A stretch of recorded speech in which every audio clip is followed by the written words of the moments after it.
Pronto. Boa noite. Bom dia, boa madrugada. Não sei que horas tu vai assistir esse vídeo, essa gravação. Você que está ao vivo aqui comigo, boa noite. Vamos começar mais um encontro aqui no nosso Clube do Livro. Hoje, sexta-feira, dia 24. Dia 24 não estou vacilando. Dia 14 de abril. Sexta-feira, dia 14 de abril. Vamos dar início ao nosso sexto encontro aqui no Clube do Livro, tá bom? E aí, hoje, sexta-feira, eu amanheci e eu pensei que eu tivesse com rinite, mas eu acho que eu estou gripado, ó. Eu acho que eu peguei o resfriado. Aqui em São Luís está uma galera com resfriado.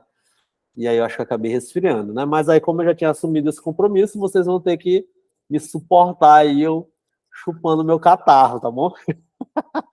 Não vão ficar chateados, né? Mas vão ter que suportar aí eu puxando o catarrinho aí, que eu tô na coriza, já tomei remédio, mas não teu jeito. Daqui a pouquinho eu vou na farmácia ali comprar um antialérgico para poder eu me livrar pelo menos dessa coriza, né? Porque toda vez que eu gripo ou fico resfriado, o que enche mais o meu saco é a coriza, né? Fico sempre corizando aqui, horrível. Passei a tarde hoje atendendo aqui e o nariz escorrendo. Ainda bem que hoje foi só online, né? Não teve ninguém presencial. Então vamos lá, nós estamos aqui, ó, trabalhando o Sêneca, né? Sêneca sobre a brevidade da vida, tá bom? E hoje nós vamos trabalhar o capítulo 8 e espero também o capítulo 9, dependendo aí do meu nariz, né? Para poder também não ficar muito ruim, né? Se tiver muito ruim aí, você pode sair, ó, não tô meio agoniado aqui contigo, então pode sair, não tem problema nenhum. Então vamos lá, capítulo 8. O Sêneca, é bem curtinho esse capítulo, e ele começa dizendo assim, e eu confesso para vocês que eu não li esse capítulo ainda, né? Quer dizer, não revisei para poder a gente trabalhar hoje. Não consegui essa semana, foi um corre muito doido. Então, vamos ler juntos e bora ver o que sai daqui. Costumo me admirar quando vejo algumas pessoas pedindo tempo a outras. E estas, a quem o pedem, cedem-no facilmente. Tanto umas como outras atentam para a razão pela qual o tempo é pedido. Mas ninguém atenta para o seu próprio tempo. Quase nada se pede, quase nada é dado. Brinca-se com a coisa mais preciosa de todas. Então, o que o Sêneca... O Sêneca ele sempre vai reforçar no livro sobre o tempo, né? Sobre como a gente lida com o tempo. O Sêneca ele vai sempre bater nessa tecla neste livro daqui. Tanto que o nome do livro é Sobre a Brevidade da Vida. Então, ele está falando sobre a qualidade de tempo. Sempre, sempre, sempre, tá bom? Então, esse é o argumento, assim, é o principal argumento do livro. Certo? E em outros encontros eu já pontuei muito isso, né? Já pontuei, muito não sei, né?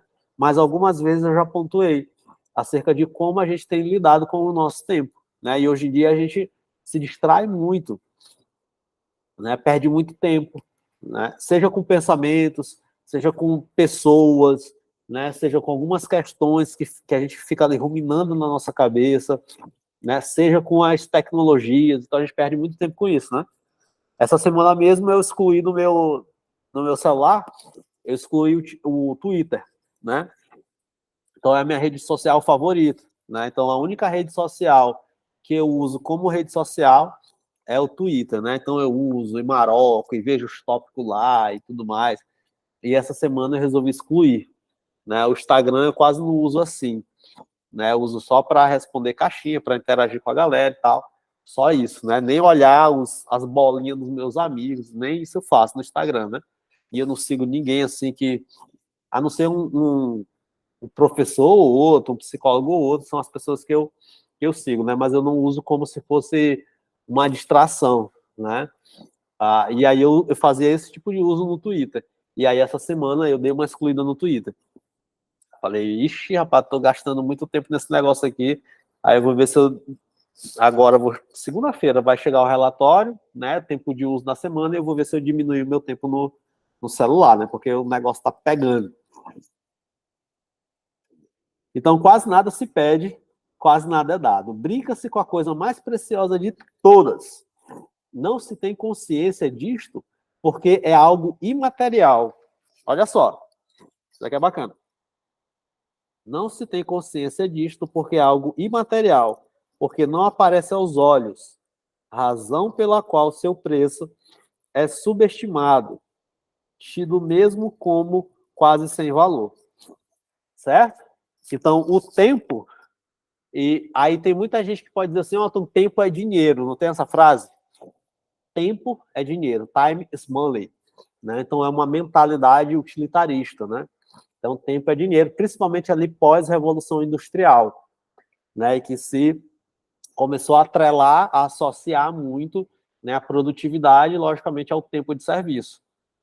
Né? Então, cara, eu tenho 8 horas e nessas 8 horas eu vou receber, eu vou ganhar X valor. Né? Então, a partir ali, principalmente da Revolução Industrial, então começou a ter esse tipo de entendimento. Né? Mas ainda assim, hoje, dificilmente a gente tem uma noção, vamos dizer assim, da materialidade do tempo. Né? A gente tem pouca noção disso. Né? Às vezes a gente tem uma noção mais ou menos clara quando a gente pensa no nosso salário, quando a gente pensa no trabalho que eu faço. Então, é mais ou menos isso acaba aparecendo, né? Nossa, poxa, eu trabalho 44 horas semanais, né? E aí meu salário é R$ 1.300, né? Então, poxa, né? Será se o meu tempo, né? Não poderia, o valor do meu tempo, né? Não poderia ser mais caro, né? Será se eu não poderia ganhar mais, receber mais por esse tempo investido? Então, aí a gente começa, né? Mais ou menos a mensurar isso nesse tipo de situação, né? Quando é associado ali a trabalho, a salário. Aí algumas pessoas mais ou menos têm noção ali, né, da materialidade, né, do tempo. Só que, na maioria das vezes, não. Né? A maioria das vezes a gente não mensura isso. Né? Eu não fico mensurando quanto tempo eu gastei essa semana pensando em nada.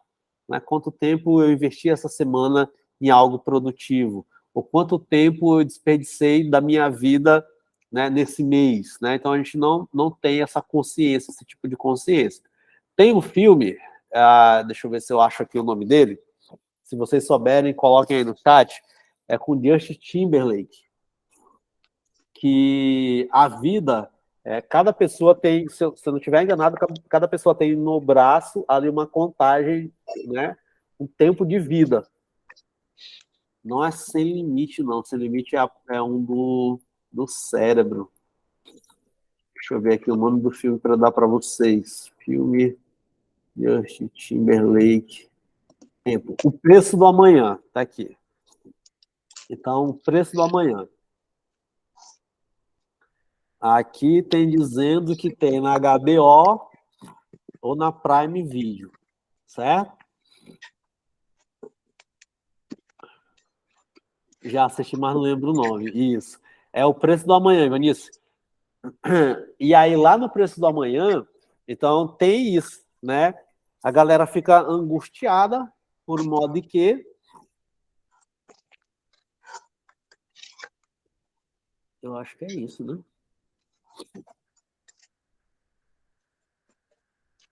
É isso mesmo. Então a galera fica agoniada por quê? Porque tem uma materialidade ali, né? Então, cara, eu tenho 3 dias, 3 minutos de vida. Aí o pessoal fica desesperado. E aí muita gente contrabandeia, né? Ali o tempo e tal, não sei o quê, umas coisas lá que acabam aparecendo, né? Então o que acontece?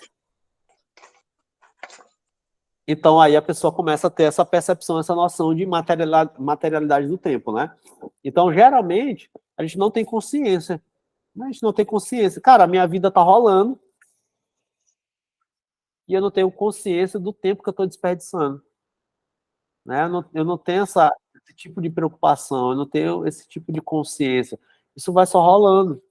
Eu vou só desperdiçando a minha vida, como se o meu tempo ele fosse ilimitado.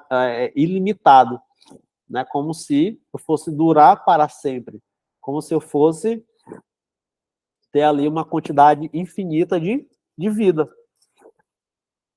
Né? Como se eu fosse viver 1000 anos. Né? Como se eu fosse viver 300 anos.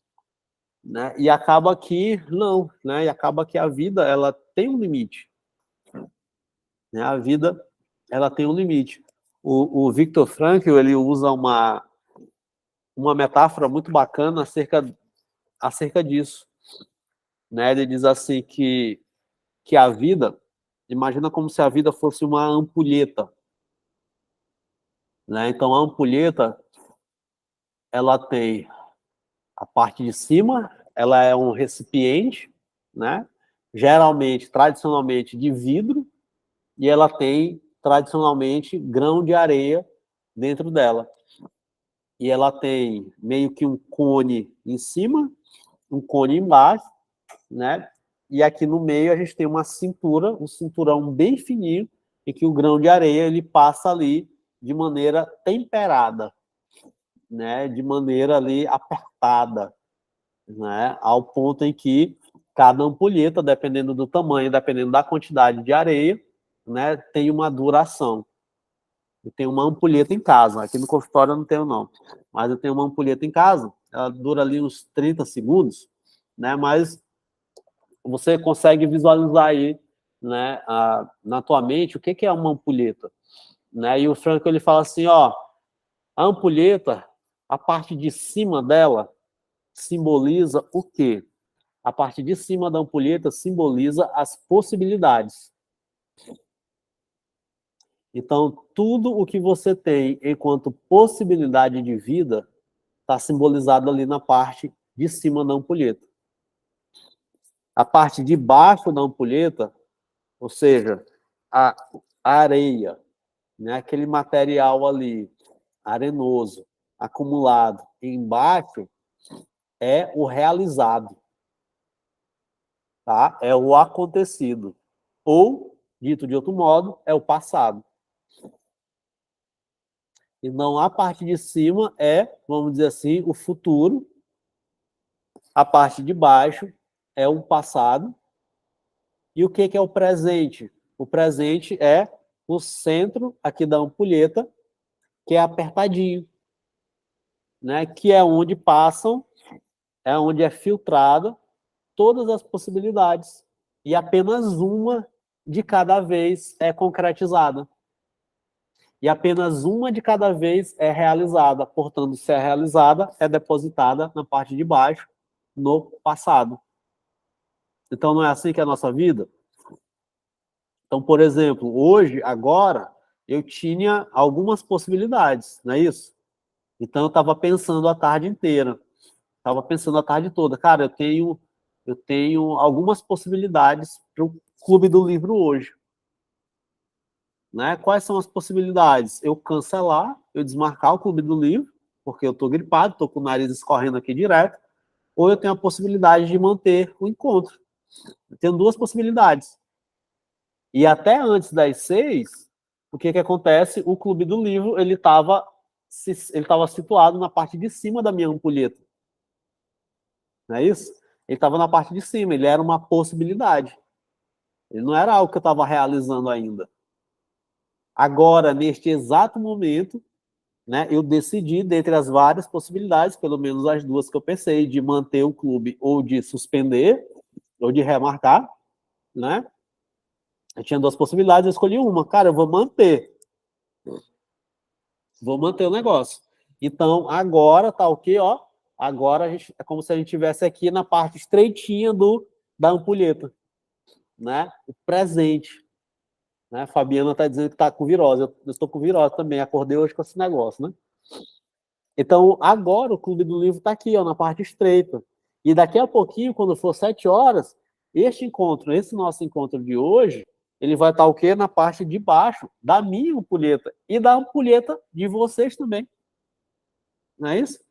Vocês também tiveram uma escolha. Poxa, daqui a pouquinho, 18 horas, vai ter o Clube do Livro lá. Eu posso fazer outra coisa. Né? Eu posso assistir Netflix, eu posso, sei lá, ir para outro lugar, ir para um bar, ir para a igreja, eu posso dormir. Ah, não, eu vou escolher dentre as possibilidades, eu vou escolher uma e eu vou realizar essa possibilidade. E aí, daqui a pouquinho, 19 horas, a gente vai ter concluído. Isso vai ter se realizado, ponto. Isso vai estar alojado na nossa parte de baixo da ampulheta. Agora, presta um pouquinho de atenção nessa metáfora e começa a perceber o que pelo menos hoje, durante o teu dia, o que você depositou na parte de baixo da tua ampulheta, além de agora do Clube do Livro. O que você depositou na tua parte de baixo da ampulheta? Começa a pensar nisso daí agora. Ou seja, quais foram as escolhas quais foram as potencialidades que eu concretizei? Quais foram as potências que eu atualizei? Eu tornei ato concreto. E aqui o ato concreto, ele não é só algo, vamos dizer assim, externo, mas ele pode ser um pensamento. Eu fiquei parado no meu quarto o dia todo, mas eu estava concretizando um ato, eu estava pensando em um determinado tema que me faz mal. Então foi isso que você depositou no fundo da tua ampulheta hoje.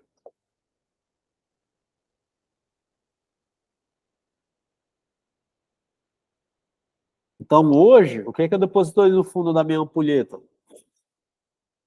Hoje eu acordei, dormi mal pra caramba, que meu vizinho em cima tem uma criança que dorme muito tarde, era 2 horas, 1h45, e o guri correndo, e eu acordando toda hora, com o guri correndo, que meu sono é leve. Aí já acordei meio com sono, vou trabalhar, lógico, sexta-feira, consultório, vim trabalhar, atendendo as pessoas, já respondi caixinha no Instagram, já zoei uma galera no Instagram, já fui almoçar, voltei, passei a tarde aqui trabalhando, e sempre tive a possibilidade de escolher, né? Pô, não tô legal de saúde, mas bora lá. Tem uma galera esperando aí uns 15 dias da sessão, então bora lá, bora atender. E agora eu tô aqui, né? Então, poxa, hoje eu depositei isso no fundo da minha ampulheta. Está depositado. A minha última sessão de 5 às 6 está depositada já, tá no fundo da ampulheta. Né? E isso a gente, às vezes, não tem noção, assim, não tem percepção. O que passou? O tempo. O tempo passou. E eu poderia ter dedicado esse tempo a uma outra coisa. Então, olha só, muitas vezes a gente não percebe essa materialidade, né? A gente deixa passar.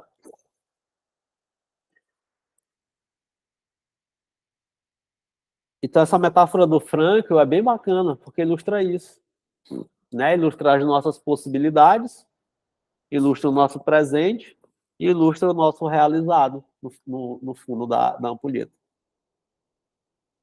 E essa metáfora é tão legal, tão legal, tão legal, que com o decorrer da vida, sei lá, quando eu tiver com 80 anos, as minhas possibilidades, se eu chegar a 80 anos, né, as minhas possibilidades de realização, elas serão menores. Ou seja, eu vou ter muito menos grão de areia na parte de cima e muito mais grão de areia na parte de baixo.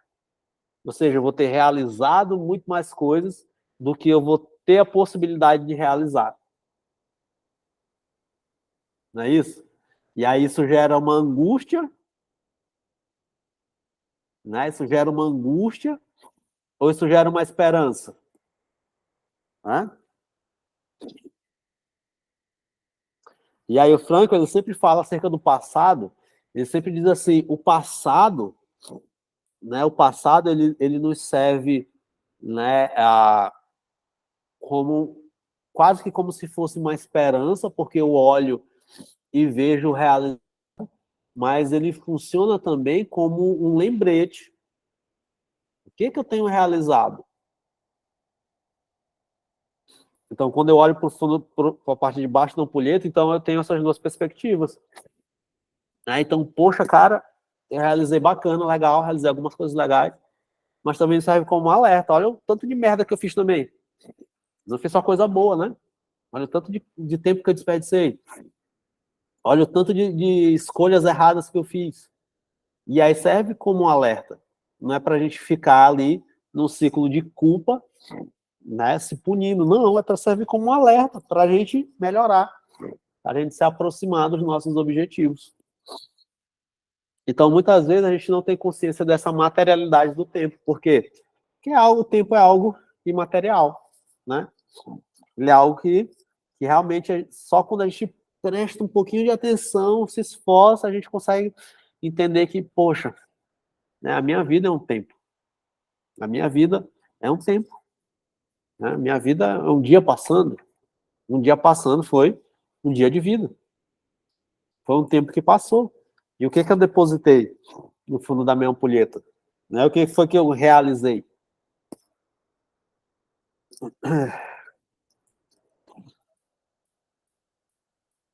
E aí o Seneca continua. Anualmente, os homens aceitam congiarias, que são presentes ali dados pelo imperador. Presentes caríssimos. Né? E por esses presentes, eles empregam ou trabalho, ou ação, ou diligência. Mas ninguém valoriza o tempo. Olha só. Ninguém valoriza o tempo. Usam-no, as pessoas usam o tempo descuidadamente, como se ele fosse gratuito, né? Mas verás, os mesmos homens, esses que não valorizam o tempo, verás os mesmos homens sofrendo e tocando os joelhos dos médicos se o perigo da morte, ou seja, o que é a morte? É dizer que o tempo acabou, se o perigo da morte se lhes aproxima. Mais para frente, a gente vai trabalhar um outro livro chamado A Morte do Ivan Illich. Né? Vai ser bem bacana. A Morte do Ivan Illich é muito legal. Né? Vai ser bem bacana e tem essa perspectiva aqui de descobrir sentido na vida. É bem legal. E se temem a pena capital, estão dispostos a gastar todos os seus bens para preservar a própria vida. Tamanho é o conflito de seus sentimentos. Então, essa daqui é a famosa frase, né? Então, eu gastei toda a minha vida para acumular bens, e quando eu chego na velhice, eu gasto todos os meus bens para tentar ter um pouquinho mais de vida. É isso que acontece. Se esses homens pudessem pôr diante de si, de algum modo, cada um dos anos passados, juntamente com os futuros, como tremeriam ao verem que lhes teriam restado poucos anos? Como eles economizariam? Entretanto, facilmente se administra o que é certo, não importa quão pouco seja. Deve-se guardar com mais cuidado o que não se sabe quando nos será retirado. Olha só que legal. Então, eu e você devemos guardar com muito cuidado o que não sabemos quando nos será retirado. Então, eu não vou saber, né? Ninguém sabe aqui, ninguém é Deus aqui, se você acredita em Deus, né? Ninguém é Deus para saber, né, quando que ele vai retirar a nossa vida. Eu não sei quando o meu tempo vai acabar. O meu tempo pode acabar, inclusive, agora. Nesse momento aqui, eu estou falando com vocês, de repente eu posso ter um ataque cardíaco e morrer. Vocês vão ficar olhando aí, ih, rapaz, e vão gritar, e já era. Né? Vocês vão falar, ih, rapaz, o cara morreu, ó. Tava aqui no Clube do Livro e tal. Morreu, velho. Morreu. Por quê? Porque eu não sei quando é que meu tempo vai se encerrar. Né? A gente se ilude, achando que vai viver, né, 80 anos, igual eu dei o exemplo da agora, né? Quando eu tiver 80 anos e tal, mas não sei se eu vou viver 80 anos. Né? Eu não sei. Então, por isso mesmo, a gente deve ser diligente com aquilo que a gente não sabe a hora que a gente vai perder, que é o nosso tempo. Então, eu não sei a hora que o meu tempo, a minha vida, será retirada de mim. Portanto, eu devo ter muito mais zelo com isso. eu devo aproveitar da melhor forma possível. Você tem aproveitado o seu tempo da melhor forma possível? Ou não? Ou tem sido irresponsável com o tempo que você tem? Todavia, não deves pensar que esses homens ignoram por completo quão valioso seja o tempo, pois costumam dizer que estão preparados para dar parte de seus anos àqueles que muitíssimo amam. Dão e não percebem, mas de modo que tiram de si sem aumentar os anos dos que amam. Ignoram os que tiram de si mesmos. Né? Então, o Sêneca ele sempre coloca uma perspectiva de que existem certas tarefas e certas pessoas que retiram de nós o nosso tempo. Né? Então, o Sêneca ele enfatiza muito isso. Então, tem muita gente, né, que realmente desperdiça uma vida, entregando essa vida a uma outra pessoa num tipo de relacionamento infrutífero, sabe? Isso daqui é muito sério, isso daqui é muito grave. Por essa razão, é para eles tolerável abandonar o que ninguém ignoram ter perdido. Ninguém te devolverá os teus anos. Ninguém vai te restituir novamente os anos passados. A vida segue a trajetória que iniciou e não retrocede ou detém seu curso. Não reduzirá nem diminuirá sua velocidade. Fluirá em silêncio. Ela, a vida, não se tornará mais longa pela ordem de um rei, nem pelo favor do povo. Transcorrerá de modo que foi determinada no primeiro dia. Não sofrerá nenhum desvio, nenhum retardo. E o que irá acontecer? Tu vai estar ocupado, a vida se apressa. Cara, muito legal isso daqui. Muito legal, né? O Sêneca, como estoico que é, então ele acredita que o tempo já está determinado, já está pré-determinado. Né? Então eu tenho um tempo pré-determinado da minha vida. Né? Ele acredita que a natureza ou a providência, como eu já enfatizei aqui outras vezes, né? Ele acredita que é Deus, né? Então essa ordem cósmica é Deus, então a natureza já tem um tempo pré-determinado, né? É por isso que ele fala aqui, ó. Ela não se tornará mais longa pela ordem de rei nem pelo favor do povo. Transcorrerá do modo que foi determinada no primeiro dia. Né? Então ele acredita que a vida já foi determinada no primeiro dia. E essa vida ela não sofrerá nenhum desvio. Isso daqui é muito doido, né? Ou seja, não tem assim nada que a gente possa fazer e qualquer outra coisa possa fazer que vai desviar essa vida, né? Esse tempo de vida, né? Nem retardar. E o que irá acontecer? Aí ele responde: tu vai estar ocupado, vírgula, a vida se apressa. Isso daqui é pesado. Por quê? Né? Lembra que eu disse no encontro passado que toda vez que o Sêneca falar ocupado, né, não é no sentido de estou fazendo um negócio, eu estou engajado no negócio, mas ocupado aqui. Sempre vai ser no sentido de eu estou distraído com algo que não faz sentido para mim, eu estou distraído com algo que não vai me trazer a felicidade, que não faz eu viver uma vida bem vivida. Né? Então ele diz assim, ó, o que irá acontecer? Tu estás ocupado, vírgula, a vida se apressa. Então, toda vez que a gente se ocupa demais, ocupado no sentido do Sêneca, a vida, ela se apressa. Quantas pessoas aqui tiveram a impressão, a pandemia, ela ilustrou muito isso, né? Então, muita gente teve a impressão de, eu passei 2020, 2021, e eu nem percebi que passei 2020 e 2021. Por quê? De repente estava preocupado com muita coisa.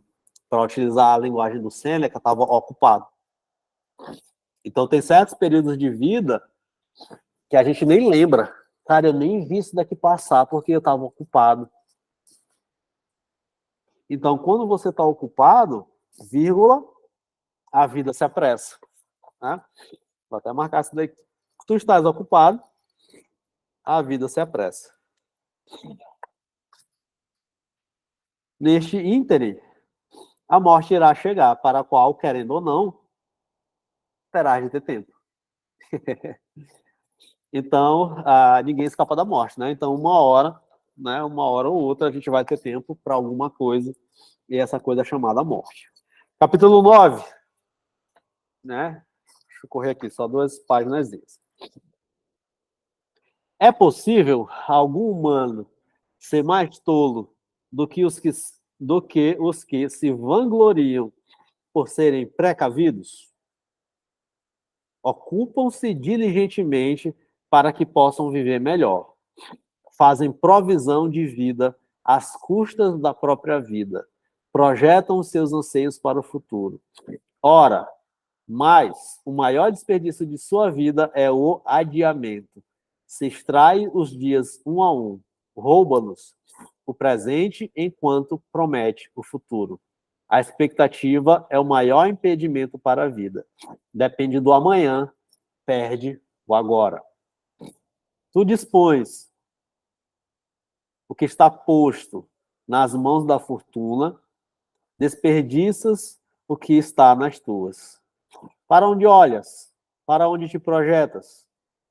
Todas as coisas que estão por vir repousam na incerteza. Vive tu imediatamente. Assim, clama o maior dos poetas. E como que, instruído por boca divina, canta este canto salutar. Primeiro fogem, um a um, os melhores dias da vida dos míseros mortais. Por que hesitas? Indaga ele. Por que recuas? A não ser que o tomes para ti, eles escapam. E mesmo quando os tomas para ti, ainda assim hão de escapar. De modo que é preciso lutar velozmente contra a celeridade do tempo disponível para nós, assim como se deve beber rapidamente de uma torrente de água que não vai correr para sempre. Este também é um belíssimo modo de reprovar a indefinida hesitação. O poeta não menciona a melhor idade, mas o melhor dia. Porque, com tanta segurança, em meio a tamanha fuga dos tempos, estende teus meses e anos em uma longa série até onde quer que a tua ganância os coloque. O poeta fala contigo do dia e sobre este mesmo dia que foge. Acaso duvidas de que os melhores dias sempre escapem dos míseros mortais, isto é, dos ocupados, cuja velhice oprime seus espíritos ainda infantis, velhice é que chegam despreparados e indefesos, pois nenhuma provisão foi feita. Subitamente surpreendidos, deparam-se com ela. Não percebiam que ela se aproximava dia após dia, do mesmo modo que uma conversa, uma leitura ou alguma outra reflexão mais intensa engana aos que trilham o caminho, fazendo-os chegar ao seu destino sem que percebam terem se aproximado. Assim também é o caminho da vida comum e rapidíssimo que percorremos no mesmo passo, seja em vigília ou dormindo.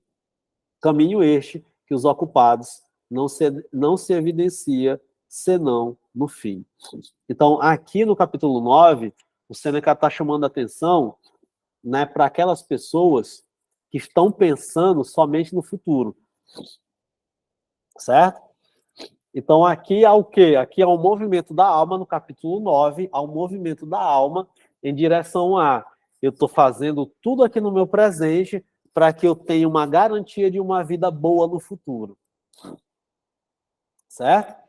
Então, eu vou trabalhar muito aqui no presente para poder me aposentar bem, para quando eu me aposentar, aí eu ter os melhores dias da minha vida. Então, ele está chamando a atenção para este movimento.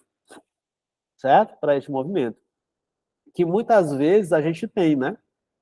A gente tem esse tipo de movimento.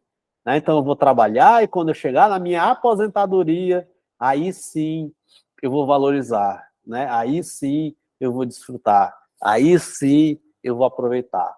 Né? Então, quando eu chegar na velhice, aí sim eu vou desfrutar. Aí sim eu vou viver bem.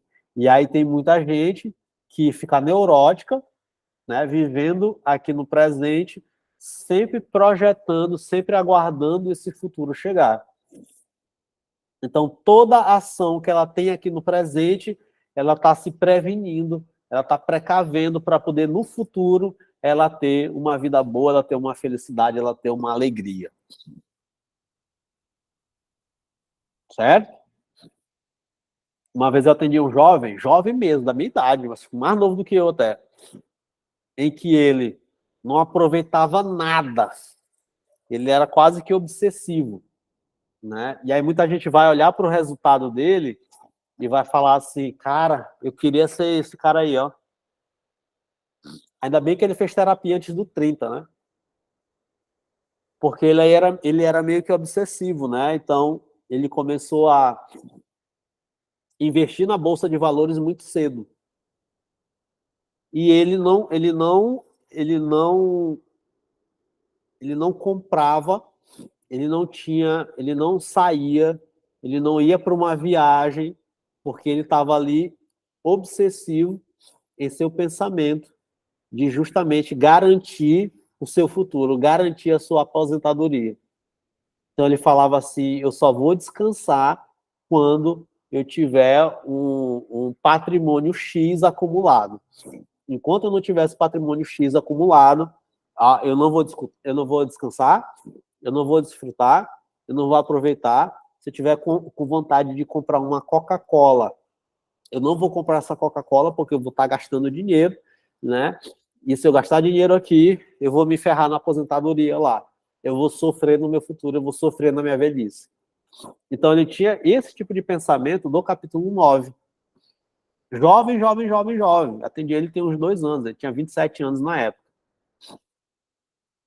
Por que ele fez isso? Porque ele tinha esse tipo de resposta. Porque ele viu a mãe sofrendo, né? Na velhice, sofrendo para cuidar de 2 filhos.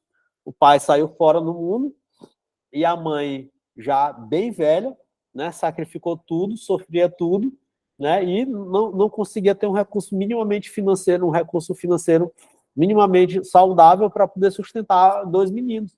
E eles começaram a trabalhar muito cedo e tudo mais. Então aí ele prometeu ele mesmo, cara, eu não vou sofrer igual a minha mãe sofreu. Só que aí esse valor virou neurótico, né? Porque se ele tivesse vontade de tomar uma Coca-Cola, ele não comprava. Eu não posso gastar, desperdiçar dinheiro aqui no presente, porque eu tenho um objetivo ali, que é garantir minha aposentadoria. Então ele ficou obsessivo, obcecado por essa ideia. Até que qual era a meta dele, né? Tá só nós aqui, né? E aí eu não vou citar o nome dele, logicamente, mas tá só a gente aqui. Então qual era a meta dele? A meta dele era acumular R$ 1 milhão. Então ele conseguiu essa meta aos 27 anos, né? 1 milhão aos 26 anos, né? E depois que ele alcançou essa meta, por que ele procurou terapia? Porque ele passou 1 ano ainda com a neurose de eu não vou comprar Coca-Cola. Porque e se eu perdesse 1 milhão?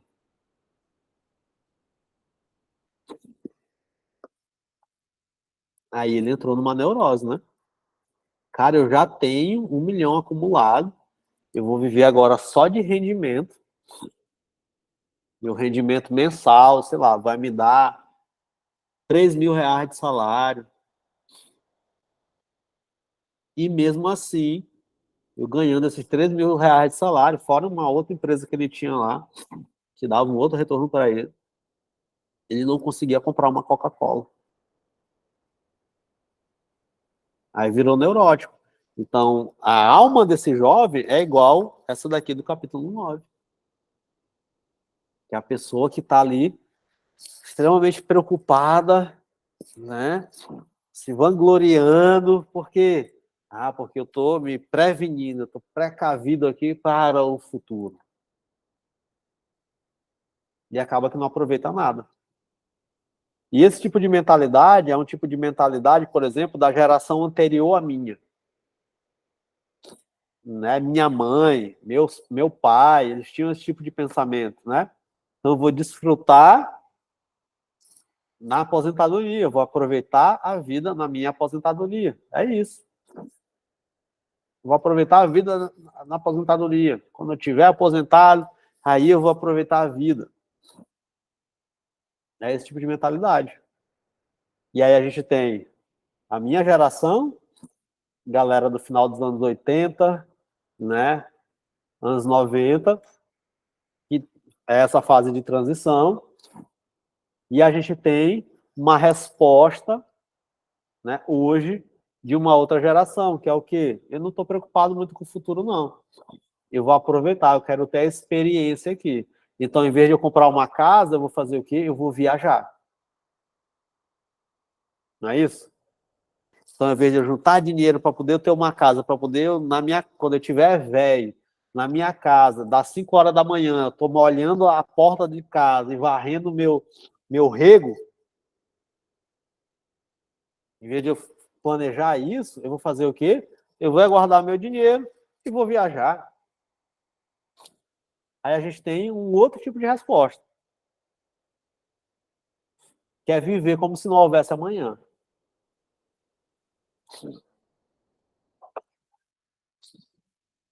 Né? Que aí é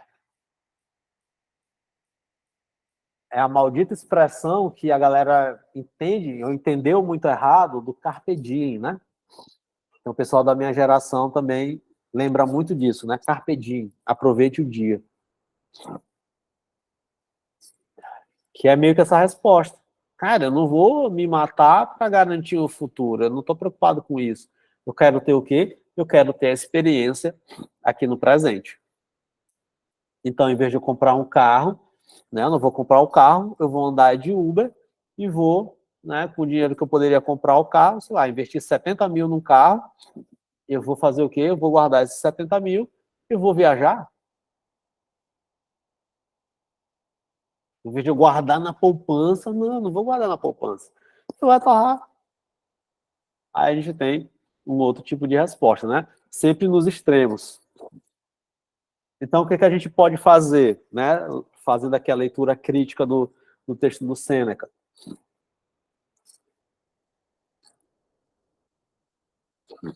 A gente deve tentar encontrar esse equilíbrio.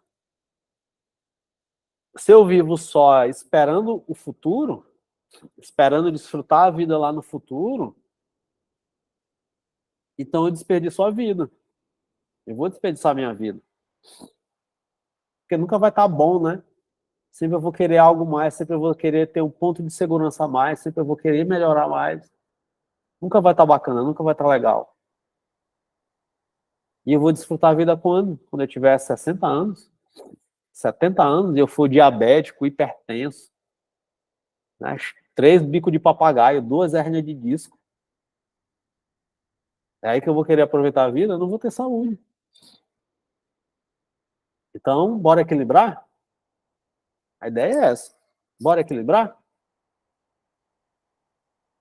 Então, beleza. Então, eu miro lá no futuro, não perco de vista, mas as oportunidades que eu tenho para aproveitar aqui, eu vou aproveitar sem culpa. Sem medo de estar vivendo aqui no presente. Então, essa é a reflexão do capítulo 9. Muito bacana. E aí, o 10 já é um pouquinho mais extenso, e a gente vai trabalhar no próximo encontro. Capítulo 10. Beleza? Então é isso. 6h50, certinho. Trabalhamos hoje capítulo 8 e 9. Bem bacana. Fiquem com essas reflexões hoje. E aí, eu vou botar a reprise possivelmente amanhã, lá no grupo. E também está disponível na plataforma da comunidade Dias Melhores, certo? Então, lá na comunidade Dias Melhores, a gente faz esse tipo de trabalho que a gente faz aqui, só que não lendo o livro, né? Que é uma parada mais exclusiva, de ler um livro específico e comentar. Lá no Dias Melhores, a gente trabalha outras demandas, né? Demandas mais emocionais e menos existenciais. Ontem a gente falou sobre preocupação. Foi uma aula muito bacana sobre preocupação. Eu falei sobre preocupação e 5 estratégias para poder lidar com a preocupação, tá? Então, se tiver interesse, faz o teu link, faz a tua inscrição lá na comunidade Dias Melhores. A gente já tem 8 aulas lá gravadas. Eu falo desde ansiedade, pais possessivos, e essa última aí foi sobre preocupação muito bacana. Você que é muito preocupado, né? Você que tem um tipo de preocupação ali constante, né? Faz lá a tua inscrição, R$ 29 somente, né? E você vai acompanhar lá as nossas aulas semanais às quintas-feiras. Tá bom? Beijinhos. Até a próxima semana. Até a próxima sexta-feira, às 18 horas. Próxima sexta, na verdade,